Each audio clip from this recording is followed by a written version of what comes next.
الحمد للہ رب العالمین والصلاة والسلام علی سید المرسلین اما بعد۔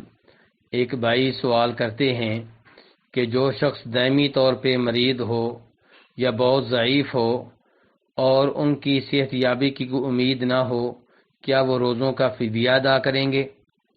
تو گزارش یہ ہے کہ جو رمضان کے مہینے میں اس حال میں داخل ہو کہ وہ روزے رکھنے کی طاقت نہ رکھتا ہو، اس لیے کہ بہت بوڑھا ہے یا اس لیے کہ اسے کوئی ایسا مرض لاحق ہے جس سے شفا یاب ہونے کی بظاہر کوئی امید نہیں ہے، تو ایسے شخص کو اجازت ہے کہ وہ روزہ نہ رکھے اور ہر دن کے بدلے میں ایک مسکین کو کھانا کھلا دے۔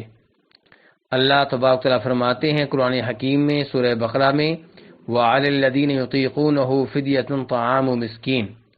اس آیت کے بارے میں امام بخاری رحمہ اللہ جناب عبداللہ ابن عباس رضی اللہ عنہما سے روایت کرتے ہیں کہ یہ آیت منسوخ نہیں ہے، بلکہ یہ آیت بوڑھے آدمی کے بارے میں ہے، بوڑھی عورت کے بارے میں ہے جو روزہ رکھنے کی طاقت نہیں رکھتے، تو وہ ہر دن کے بدلے میں ایک مسکین کو کھانا کھلا دیں۔ اور اسی پہ عمل کیا تھا جناب انس ابن مالک رضی اللہ تعالیٰ عنہ نے۔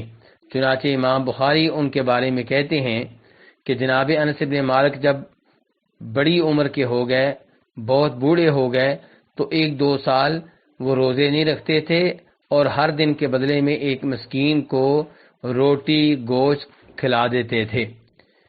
تو یہی حکم اس مریض کا ہے جو اس بوڑھے آدمی کی طرح روزہ رکھنے کی طاقت نہیں رکھتا اور اس کے شفا یاب ہونے کی امید بھی نہیں ہے۔ واللہ تعالی اعلم۔